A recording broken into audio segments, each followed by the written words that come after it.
Welcome back muli mga kaibigan sa bagong muling mga balita na ating mapapakinggan at mapapanood dito sa channel ng Bayan, ang Bayang Pinas. Dito, ating matutunghayan ang mga bagay na nangyayari sa ating bansa, partikular na umano sa loob na mismo ng gobyerno at lalong-lalo na dito sa kasalukuyang administrasyon.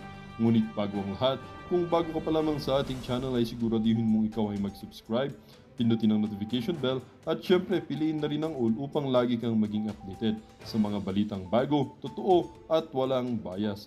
Syempre mga kaibigan at kung mga ating mga solid viewers naman dyan ay maraming salamat naman po sa inyong walang sawang pagsuporta.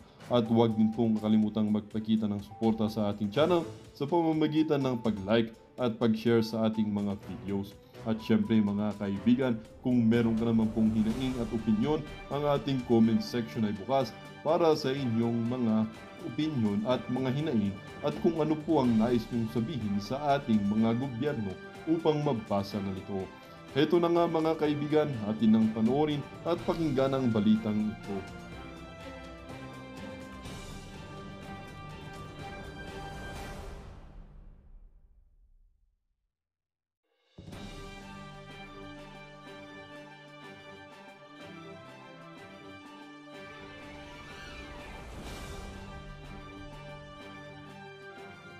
Kita sa administrasyon na to para mapagtanto nyo sa inyong mga sarili na hindi para sa interes ng sambayan ng Pilipino ang ginagawa ng administrasyon ni Marcos Jr.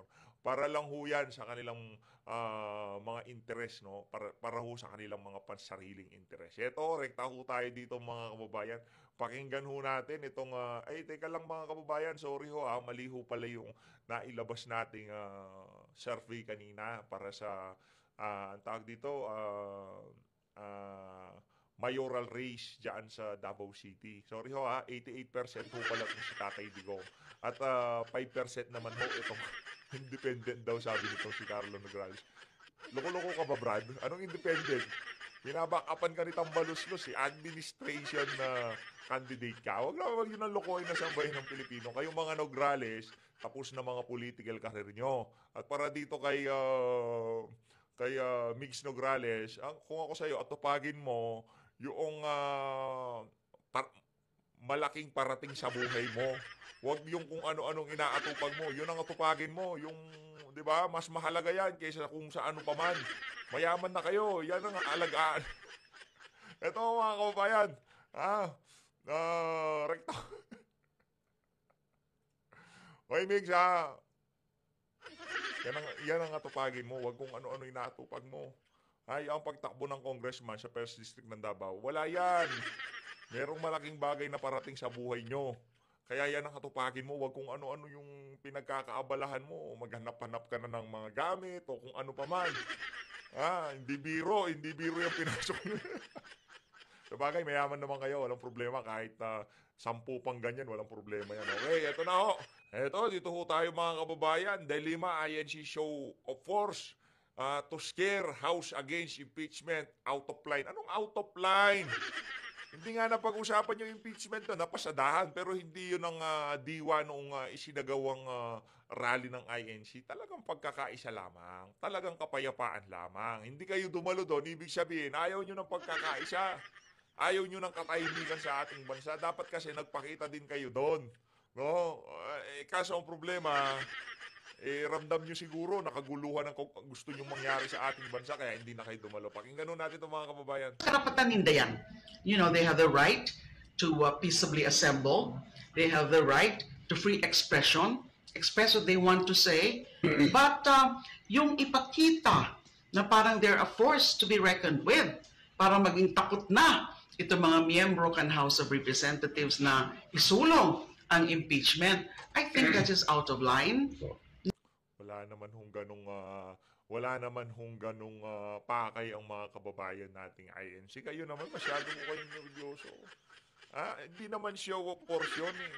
Gusto lang ho ng mga kababayan nating INC na ipakita na nandito kami para sa kapayapaan, hindi sa kung ano pa man. Ngayon, kung kinabahan yung mga congressman dyan sa House of Representatives dun sa nakita nila na yun, sorry na lang sa kanila. Pero hindi yun ang diwa ng isinagawang rally. Ang diwa ho, para suportahan yung panawagan ni Marcos Jr. na marami tayong problema. Yun na muna atupagin natin. Ha? Kapayapaan, pagkakaisa. Yun ho ang panawagan ng mga kababayan nating INC. Kung natamaan kayo doon dahil ayaw nyo ng kapayapaan, gusto nyo ng kaguluhan, at ayaw nyo ng gusto nyo pagkawatak-watak, gusto ng INC pagkakaisa, talagang hindi tayo magkakasundo. No? Tayo ho, kahit hindi ho tayo membro, nakikiisa ho tayo sa panawagan na yun. Tuloy. Na ang seryoso ang mga grounds bako man yung mga invento. Nahiling tayo itong mga grounds na yan duman sa mga naging hearings sa House of Representatives, lalo na sa Quadcom, lalo na dun sa Committee on Public Government and Committee on Good Government and Public Accountability at saka sa mga budget hearings na nabulgar nga itong mga misuse of the confidential funds, and then itong kanyang yung kanyang threats. Teka, paano mo ma-define yung misuse? Hindi pa nga tapos ang investigasyon sa COA. Bumibida na kayo. Hayaan nyo muna kasi yung COA. Pagka sinabi ng COA may paglabag, doon kayo mag-imbestiga. Pero habang di tapos yung investigasyon, huwag kayo magpapatihuna. Wala naman kayong mandato. Wala kayong karapatan ngayong mga panahon na to na sabihin na lumabag itong si BP. Hayaan nyo ho yung tinalaga ng ating saligang batas na siya sa atin.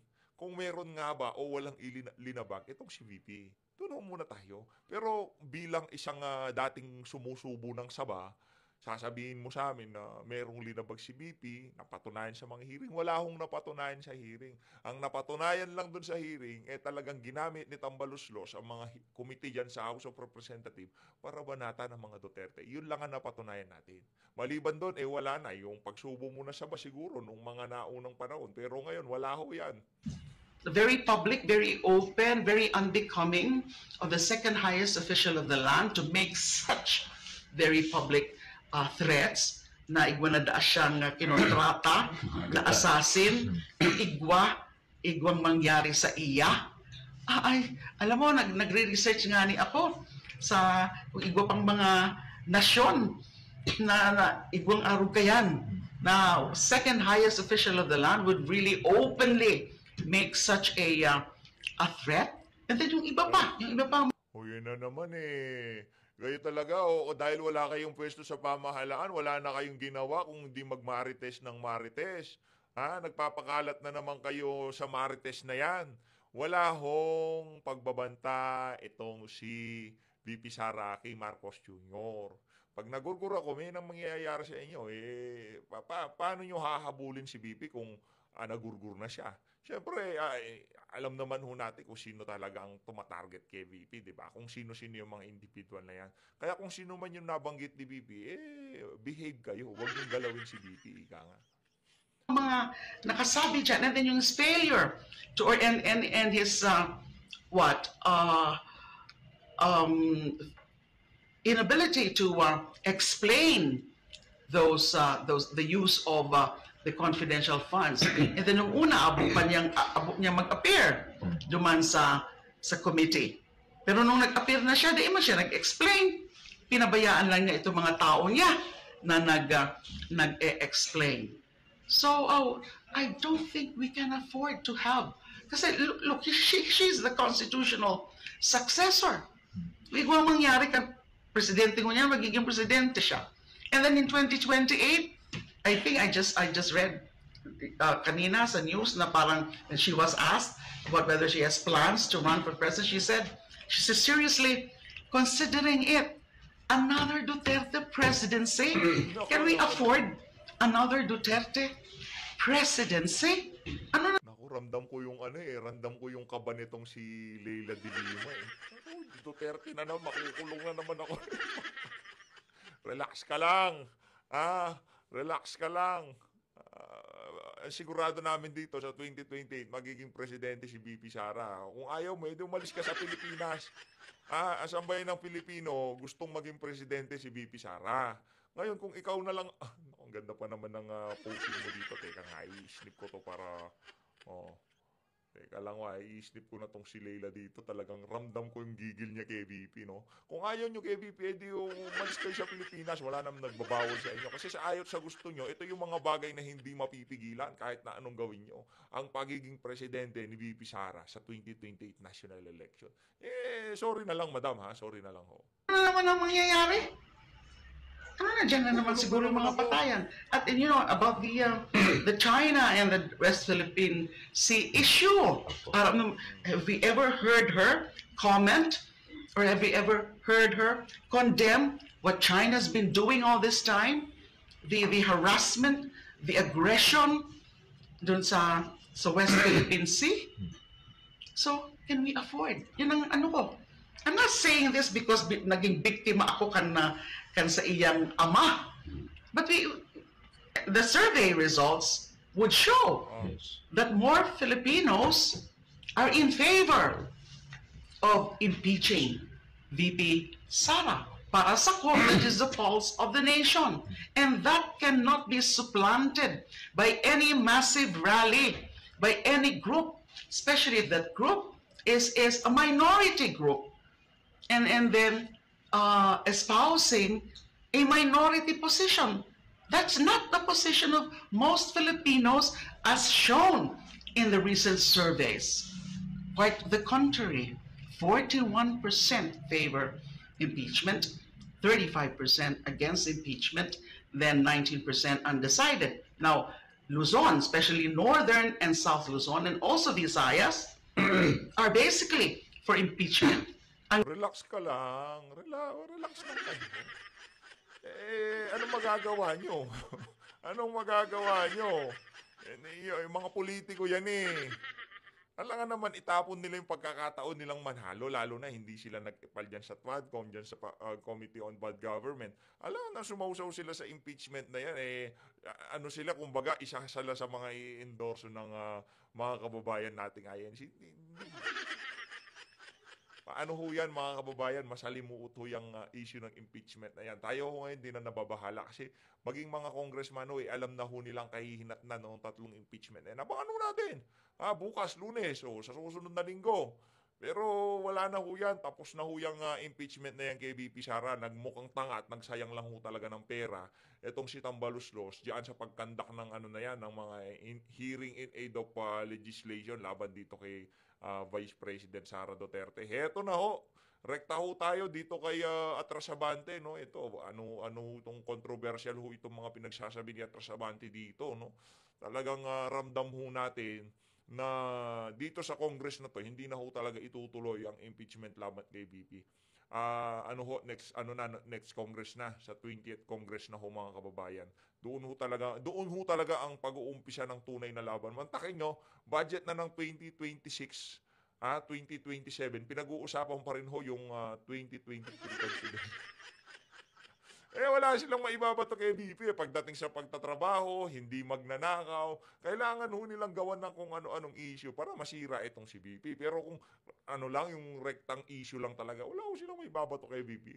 Gawa-gawang issue, madami ho yan. Yung piatos. Wala na nga, hindi na rin mabenta ngayon yung piatos nila, yung Mary Grace piatos. Wala na rin ho ngayon yun, hindi na rin ho natin naririnig. Kasi nga, mga gawa-gawang issue yan. Ang problema sa gawa-gawang issue, hindi ho yan nagtatagal sa kamalayan ng ating mga kababayan. Oo, siguro pag-una, masarap pakinggan, masarap pag-usapan. Pero kalaunan ho mga kababayan, mawawala ho yan sa isipan ng ating mga kababayan. Dahil later on, marirealize nila na, gawa-gawa lang pala yan ni Tamba. Diba? Ganun ho nangyayari ngayon sa ating bansa. Kaya yan si Leila de Lima, yung ibang mga dilawan, natataranta ho sila kayong mga oras na to. Literal yan si Trililing, yan si Franz Castro, natataranta ho sila. Kasi yung pinagpaguran nila, akala na nasa climax na sila, yung tipong lilipad na talaga sila, di ba? Yung nasa alapaap na, wasak na nila itong si VP Sara. maya-maya sasabihin nitong mga congressman, wala na tayong oras. Next Congress na yan. Paano kung iba na ang speaker? Iba na yung mga committee chairman dyan sa mga ano na yan, dyan sa mga tawag dito, committee dyan sa House of Representatives, di ba? Wala na ho, magbaback to zero tayo. Kasi kukwestiyonin ng bagong chairperson yung mga pinagsasabi nitong si Joel Chua. Yung mga pinagsasabi ng mga resource person, makaipatawag ho ulit. Diba? Magkaroon tayo ng malinis at transparent na investigasyon yan. Sabagay, tapos na rin ho sa February yung investigasyon na gagawin ng COA. So, tingnan ho natin, balita ho natin, approve daw yung magiging resulta ng investigasyon ng COA, no. Tingnan ho natin, abangan ho natin kung ano yan. Pero ang atin dito, sigurado ho tayo na yaang CBP hindi ho gagawa ng kalokohan yan. Hindi ho magnanakaw ang mga Duterte. Yun ang ating sigurado dito. Ito na, atrasabante tayo. At this point in time, wala eh. Wala pa eh. I don't think that even the other congressman would want to be in it, no? Kung makakuha man, yan, are we sure that in the Senate, the impeachment will actually proceed? Palagay ko, hindi rin because I don't think the Senate is actually prepared to even discuss about that. Sir, may mga nakakausap po ba kayong colleagues niyo sa House and ano bang position on the impeachment? Well, sa akin, I think that some of them are actually quite cold. No? It's impeachment proceeding. In fact, yung ibang nakakausap ko, they were asking me, kinausap na ako, sabi ko, hindi pa. Nobody came to me and asked for any kind of an endorsement. So, sila din ganun, no?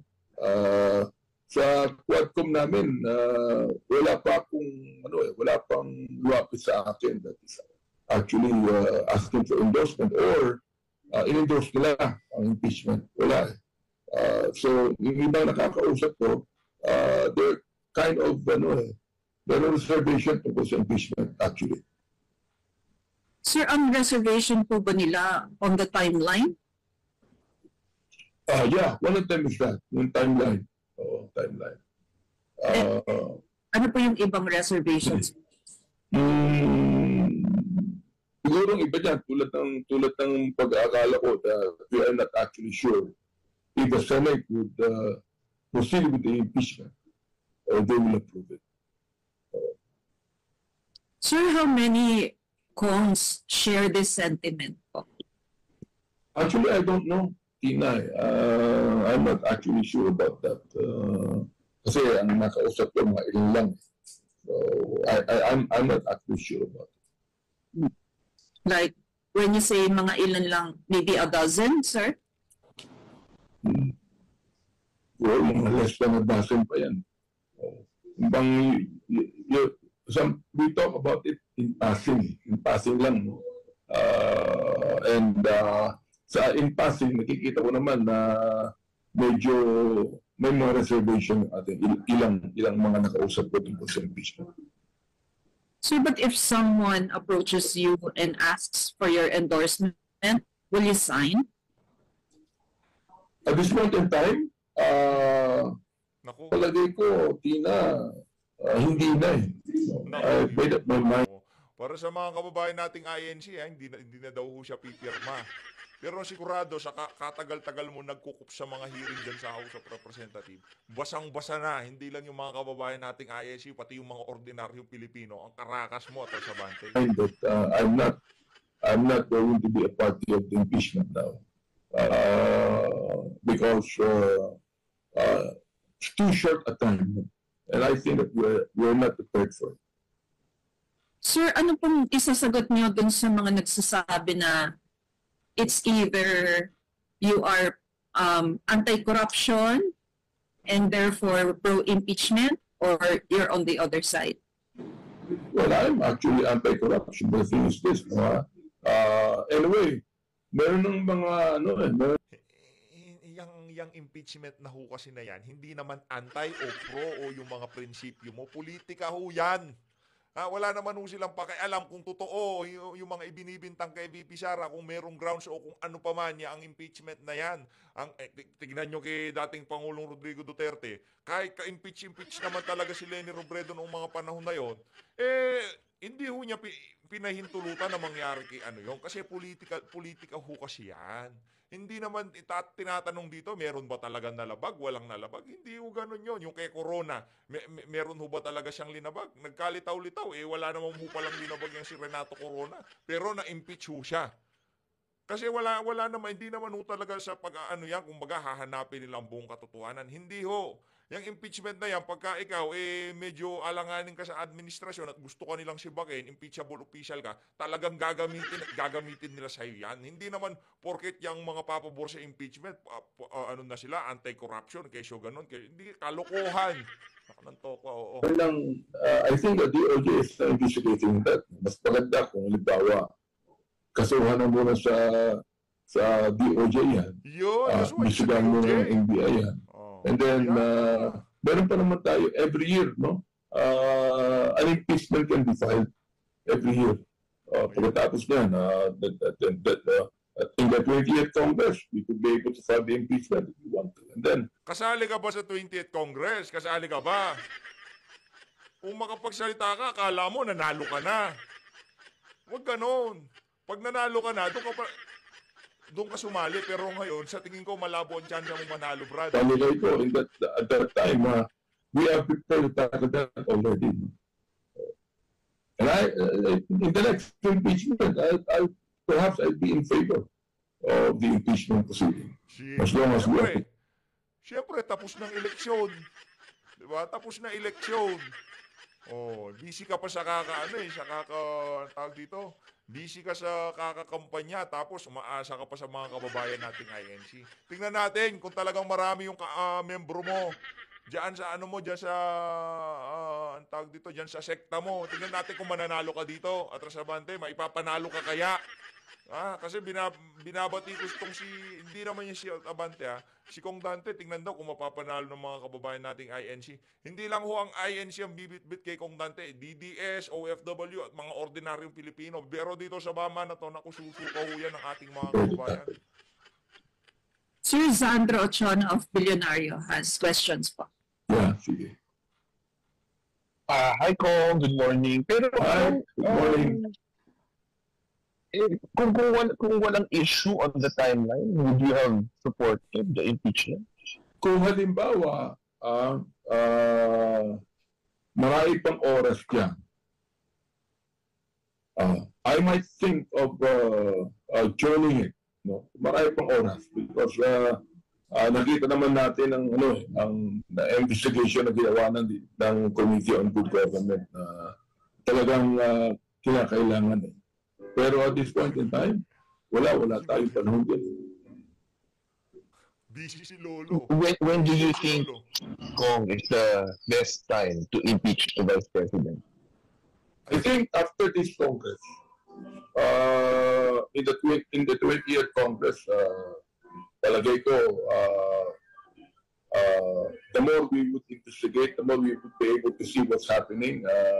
Meron ng mga investigasyon ginawa ang DOJ dyan. I think we're more prepared to tackle it. Would you go in the next Congress? Would you go as far as convincing other members? I think iba po talaga they're hell-bent to get the Vice President impeached.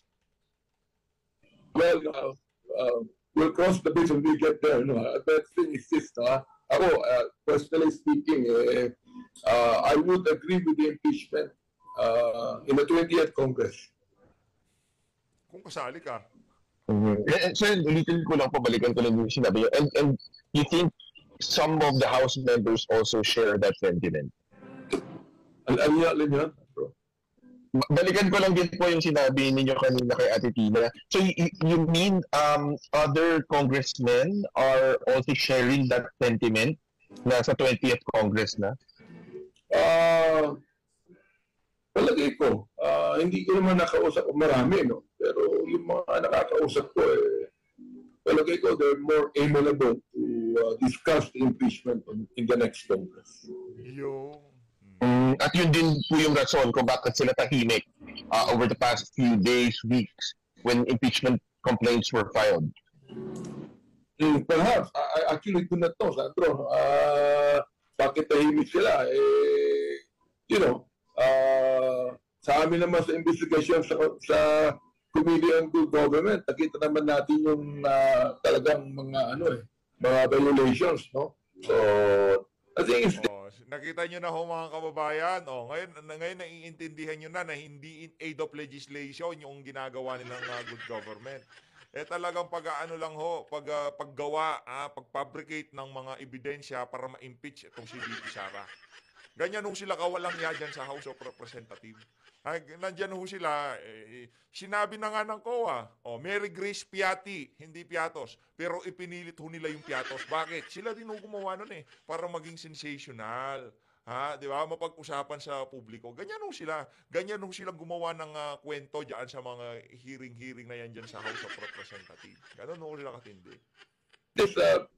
Ang sa akin lang, why do we have to be in a hurry? Why do we have to be in a hurry? Okay? We can investigate more. We could be able to be more sure. In the 20th Congress, we can be more sure of the impeachment. Rather than today. Alright, sir. Thank you, sir. Ipapasa ko na po kay Vivian Gulia ng ABS-CBN News. She has questions too. Thank you, sir. Hi, Kong. Good morning. Hi, good morning. Kong, will it be accurate to say na dead na yung impeachment dito sa lower house at this point? Accurate to say na dead na. Oo. Dead na malinaw ho. It's safe to say na dead na ang impeachment yan sa House of Representatives. Maliwanag pa ho sa sikat ng araw, narinig nyo. Galing ho dito sa matandang hukuluban na to, wala na ho ang impeachment. Ayun. Paano ko ba masasabi yan? No? I still don't know kung dead na yan. Gulo mo. Although sa akin, the timeline is actually too short. Yun lang sa akin. How about will it be accurate to say na cool yung House of Representatives about the impeachment? Yung alin? The lower house is cool lang about the impeachment. As far as my discussion with some congressmen is concerned, no? Ito, passing lang naman to Talagang tinatanong ko lang, no? I think in a way they're cool about it. They're not yung bang pwede kong tawagin, we have some reservations. Yung po mga nakausap ninyo, are these house leaders po? Party leader? I think ba siguro mga one or two of them are party leaders. Would you know, are you at liberty to disclose which party, sir? Wag na lang. Okay. Sige, sir. Yung nakausap niyo po ba sila after the INC rally? Factor po ba itong naging INC rally doon sa sentiment ng House? No, even before. In fact, nung palang simula na nag-file ang first impeachment ng Makabayan Bloc, in fact, I could be able to say this. No? I talked even with Congresswoman Franz Castro on this. Sinabi ko, I still do not know if I would support the impeachment that you have filed. You see, because I don't think that sa akin lang, no? There's some congressmen are actually very active about this. No? Kasi makikita mo naman kung kung talagang gusto ng mga congressmen But, I mean, in a way, talagang ako lang, sa akin lang. I have some observations to it actually. So yung reservations, well, you mentioned the timeline, pero ito lang po ba or factor din yung malapit na yung election and yung factor din yung support ng INC? Talagang factor yung malapit. Bakit hindi niyo siya tanungin? Factor ho ba yung sinabi ni President Duterte? Sa bagay, no? Wala. Anak ng toko. Hindi man ho nila binabanggit yung sinabi ni Marcos Jr. na na hindi siya pabor sa impeachment. Mas binabanggit pa ho yung peace rally na ganun ho kawalang kwenta ang ating presidente.